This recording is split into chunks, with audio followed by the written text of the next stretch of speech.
do nome.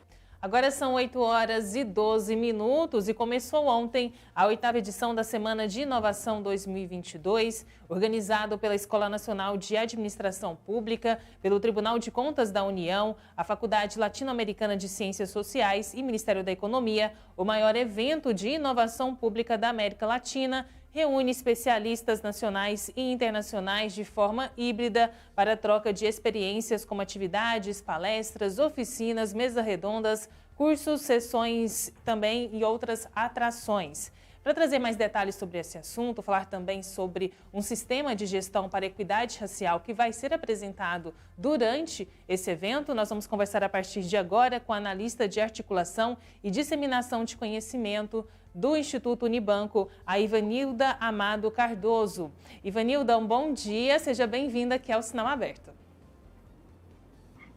Bom dia. Bom dia a todos vocês.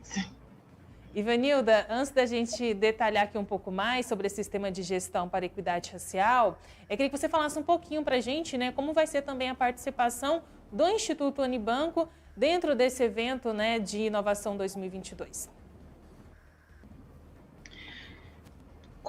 Bom dia novamente. Então, como o nome do evento, né, já chama para ação, é tempo de ação, é tempo de criar e de inovar. O Instituto Unibanco está trazendo para a Semana de Inovação o Sistema de Gestão Escolar para a Equidade Racial. É um sistema inovador dentro do campo da educação para a relação étnico-racial. Então, essa é uma das participações do Instituto Unibanco, apresentando ao público, aos profissionais de educação, a gestores, a promotores de políticas públicas e todos interessados em promover uma educação antirracista neste país. Então, o sistema de gestão para a equidade racial, ele traz inovações e vamos falar um pouco sobre eles aqui. Pois é, Ivanilda, conta pra gente então, né, como que funciona esse sistema de gestão, de que maneira, né, na verdade, a gestão escolar ela pode atuar para garantir uma equidade racial. O sistema de gestão para a equidade racial, ele é uma iniciativa, como já foi dito, do Instituto Unibanco, em parceria com especialistas do campo da educação para a relação étnico-racial, com pesquisadores. Ele é resultado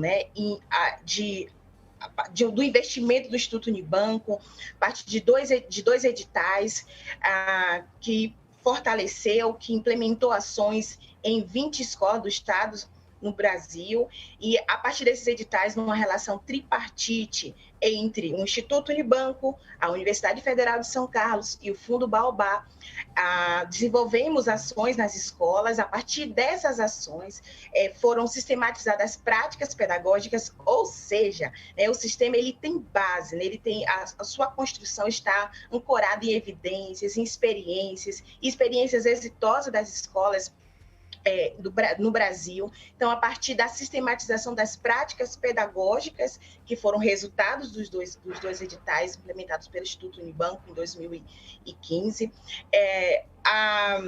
essas práticas foram sistematizadas e gerou, a partir da análise de especialistas do campo da educação para a relação étnico-racial, foram geradas 39 práticas pedagógicas para orientar, para guiar os gestores, professores, profissionais de educação de modo geral, a implementar ações nas escolas, ações fundadas em evidências, fundadas em experiências, ancoradas também a partir das pesquisas também acadêmicas que vêm apontando a importância do ensino da história e cultura afro-brasileira na gestão escolar, no sistema de ensino de modo geral. Então, foram geradas 39 práticas pedagógicas e que deu resultado no caderno, que é um caderno físico em que gestores, os profissionais de educação têm acesso a essas práticas pedagógicas. Mas, além do caderno, temos um sistema, e esse sistema é super inovador também, porque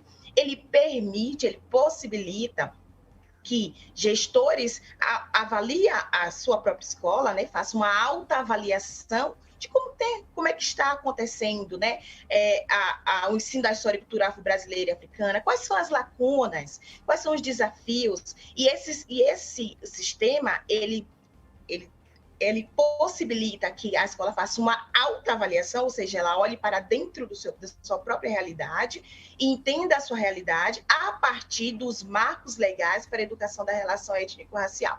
Então, a Lei 10.639, que foi aprovada em 2003, ela tem outros documentos, né, norteadores, outros documentos regulamentadores, que um deles é o Plano Nacional de Implementação das Diretrizes para a Educação da Relação Étnico-Racial, e o Plano Nacional existem algumas metas a serem cumpridas por diferentes atores comprometidos com o processo educacional. Então, a escola realiza a autoavaliação a partir de um sistema online, considerando 3 competências, né, 3 critérios de autoavaliação, na verdade, 3 critérios de autoavaliação, então, frágil, regular e consistente, e cada eixo que forma a autoavaliação é ancorado no Plano Nacional de Educação ou no Plano Nacional de Implementação das Diretrizes Curriculares para a Educação da Relação Étnico-Racial, que são formados por competências. Uma das competências, por exemplo, é o fortalecimento institucional, né? Então, se essa escola está... o fortalecimento dos marcos legais. Então, se a escola está implementando, se ela está sendo guiada pelos marcos legais de educação para a relação étnico-racial. Após a autoavaliação, é gerado para a escola um resultado, né? Então, um resultado sintético e o mais completo, em que ela visualiza como é que está a situação da escola no que se refere à implementação dos marcos legais, a implementação da Lei 10.639, e a partir daí, a escola é orientada a implementar práticas pedagógicas considerando o resultado da sua autoavaliação. Pois é, Ivanilda, que eu queria agora sim saber de você que detalhasse um pouco mais a respeito dessas práticas pedagógicas, né? Todo esse processo, ele tem gerado dados, então esses dados resultaram então nesse caderno, né? De Caderno da Gestão Escolar para a Equidade Racial. Quais são esses principais dados que resultaram neste caderno e quais as principais práticas pedagógicas estão sendo sugeridas? Então, como eu mencionei, as práticas pedagógicas, elas foram elaboradas por especialistas do campo da educação para a relação étnico-racial e foram produzidas, né, sistematizadas, reorganizadas a partir da experiência as experiências que foram desenvolvidas no edital que foi implementado pelo Instituto Unibanco. Essas práticas, elas estão também orientadas a partir do que o campo educacional já considera, né, como estratégias e como eficazes para o desenvolvimento educacional, para a construção de educação antirracista. Não existe uma reinvenção da roda, na verdade, essas práticas, elas olham para o que profissionais de educação já vêm desenvolvendo ao longo da história, né, ao longo do processo, principalmente a partir da Lei 10.639, e apresenta alguns aprimoramentos e inovações para avançarmos. A Lei 10.639 foi aprovada em 2003, né, então há 18 anos de aprovação, e ainda identificamos uma baixa implementação, infelizmente, por conta de todo um contexto que vivemos ainda, o racismo estrutural, a dificuldade de entender a importância do ensino da história e cultura afro-brasileira e africana, que é direito de todos e de todas as pessoas, né, a conhecer a história. Então, as práticas pedagógicas, elas têm os princípios baseados no campo da educacional, e elas foram sistematizadas a partir de 39 delas, e a escola tem a possibilidade de visualizar, de fazer a leitura dessas práticas de modo geral, e também a partir do resultado da sua autoavaliação, ela identifica quais são as práticas mais que apresentam um resultado mais eficaz ou que apresentam um resultado mais condizente com o desafio da escola, certo? Então, ela tem uma estrutura que apresenta os objetivos, apresenta o tempo de execução, quem são os atores envolvidos, quais são as metas, quais são os resultados esperados e as condições materiais que são necessárias, né? Então, pensar no espaço, pensar nos instrumentos, pensar quais são as condições materiais para o desenvolvimento das práticas. Além disso, as práticas também, ela tem um ponto inovador, porque ela está relacionada à Base Nacional Comum Curricular. Então, ela identifica também ali as competências curriculares que estão determinadas pela Base Nacional Comum Curricular e faz essa articulação das práticas. Outro ponto importante e fundamental nessa agenda global, né, que é um compromisso do Instituto Unibanco, que é um compromisso de todos em olhar para os pactos globais, para os acordos globais, né, que precisamos estabelecer para avançarmos no desenvolvimento sustentável, por exemplo, são os objetivos, as ODS, né, os Objetivos de Desenvolvimento Sustentáveis. Então, as práticas também, elas indicam quais são quais dos objetivos do desenvolvimento sustentável estão relacionados àquela prática pedagógica que possibilita ainda mais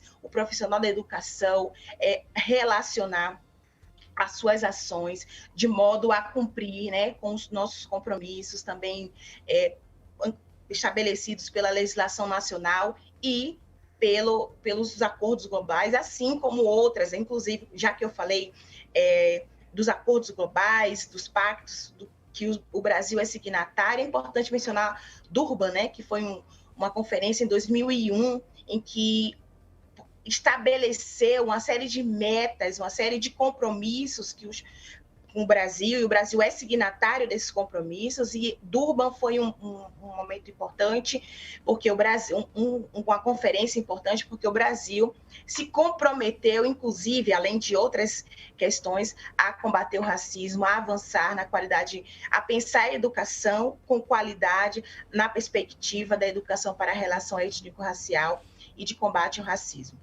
Então, um pouco para entender um pouco dessas práticas, mas eu convido todos e todas a acessarem, né, o Observatório do Instituto Unibanco, o site do Instituto Unibanco, acessar outras notícias e reportagens que vem mencionando, né, sistematizando um pouco mais sobre esse sistema de gestão para a equidade racial. Ivanilda, bom dia. Rubens Salomão aqui, companheiro aqui da Jéssica, né, na apresentação do programa. Ivanilda, eu queria te fazer uma pergunta assim, bem direta, né, em relação a essa questão da educação antirracista. A educação no Brasil é racista porque os conteúdos referentes à cultura e à história de pretos e pretas no Brasil não são ensinados, porque temos poucos alunos negros em alguns determinados locais, né, para a educação. Eu, por exemplo, estudei minha vida toda em escola particular. Tive pouquíssimos colegas negros ou negras.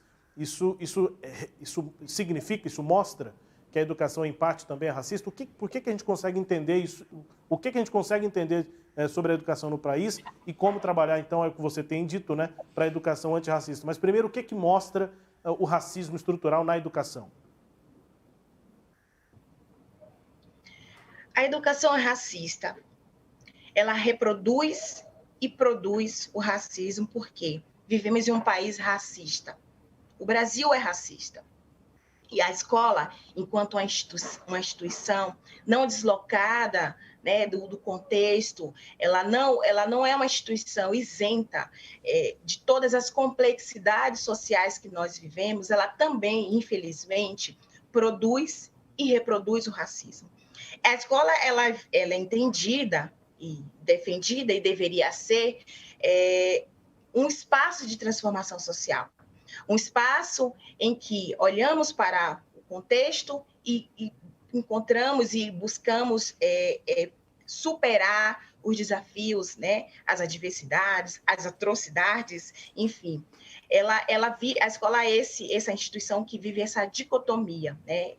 Ela é muito complexa, porque quando nós olhamos para elas enquanto espaço de transformação social, e aqui para não ser tão reprodutivista, assim como muitos teóricos do campo da educação, né, em que a escola é apenas um aparelho reprodutor do Estado e da ideologia de opressão e repressão do Estado, ela é um espaço de transformação social e muitos pedagogos, muitos teóricos nos ensinaram isso, e eu posso citar aqui o Paulo Freire também, né, além de tantos outros. Então, ela tem essa função social, né, ela tem esse papel social de transformar as pessoas que vão transformar a sociedade. Mas, infelizmente, ela reproduz e produz racismo a partir, como estávamos falando, de práticas pedagógicas, a partir de diferentes dimensões. Então, uma delas são as práticas pedagógicas. Então, são as escolhas da ornamentação, coisas que parecem simples, mas como a cultura organizacional da escola. Então, como é que a escola organiza os eventos, como ela organiza as festas, quais são as representações sociais, desde a educação infantil ao ensino médio, como é que ela organiza as representações nos quadros, nas imagens, na literatura, que é escolhida para a escola, para a biblioteca, como que ela organiza e como é que ela seleciona, a partir de qual perspectiva teórica e concepção de mundo, ela seleciona, e filosofia, né, de educação, seleciona os livros didáticos, escolhe os livros, qual é o perfil do quadro docente, quem são esses gestores, né? Como é que ela atribui notas a estudantes, ela utiliza, por exemplo, critérios, ideologias racistas que, por exemplo, incutiu na cabeça de muitos de nós, ou não, se não de todos nós, que há uma inferioridade intrínseca para jovens negros e crianças negras, de que, por exemplo, não sabe matemática, não sabe ler e escrever. O racismo, ele criou essa hierarquia entre negros e brancos e quis incutiu, né, a ideia de que os negros são menos inteligentes. Então, como essas ideologias, grosso modo falando, e falando bem rapidamente, porque a raça e racismo deveriam ter mais tempo para explicitar aqui, mas como essas ideologias construídas há muitos séculos, século XVI, enfim, que vem ainda reverberando ainda hoje nas nossas práticas, nossa mentalidade, elas estão presentes nas práticas docentes, nos hábitos professoral, como um teórico, o Bourdieu, nos ensinou. Então, será que os professores, ao atribuir notas, ao atribuir atividades, ao mencionar,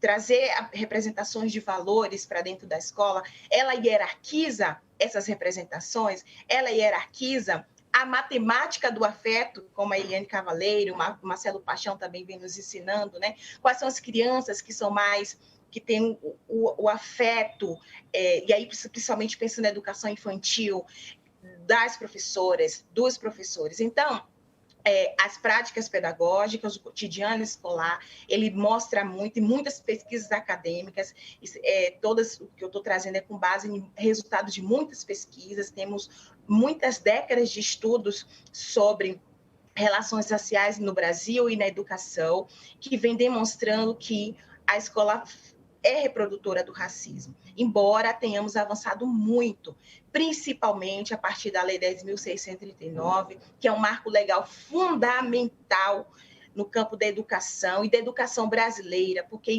aprender a história e cultura afro-brasileira e africana e indígena, é preciso mencionar a Lei 11.645, que também altera a LDB,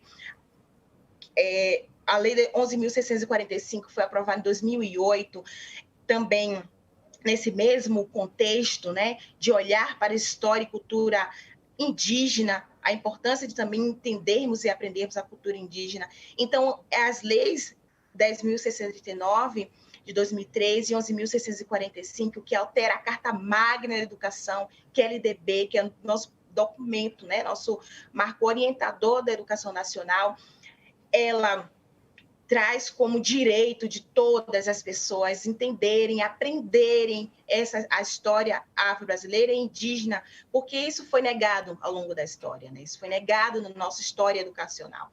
Então, olhar para essa legislação é reconhecer que o racismo existe, porque uma legislação que altera um documento legal, ela foi aprovada com base em muita luta histórica, em muitas evidências, em muitos resultados de pesquisas, e demonstrando que o racismo ele ainda está presente na educação. Mas, para esperançar, na perspectiva paulo-freireana, ela também é um espaço de transformação, como eu mencionei, e o sistema de gestão escolar para a equidade racial é essa entrega, né, do Instituto Unibanco, com especialistas da educação, a Jaqueline Lima, que é uma especialista da educação no Brasil, é quem sistematizou essas práticas pedagógicas e que traz para o campo da educação para a relação étnico-racial mais uma inovação, se juntando a outras experiências produzidas pelas universidades, pelos núcleos de estudos afro-brasileiros no Brasil, os NEABs,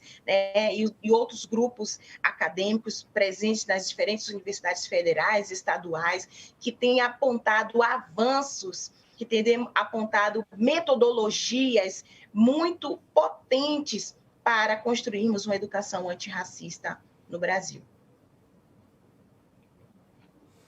Ivanilda, muito obrigado pela entrevista. De fato, a gente precisa ter mais tempo para falar sobre esses assuntos. A gente já tem pesquisa, teóricos, tem legislação e a educação continua racista. A gente precisa falar mais sobre isso aqui na Sagres. A gente vai cada vez mais, né, abordar esse assunto e contando com a sua disponibilidade. Boa apresentação no evento e obrigado aqui pela entrevista. Bom trabalho. Obrigada, bom dia. Conversamos aqui no Sinal Aberto com a Ivanilda Amada.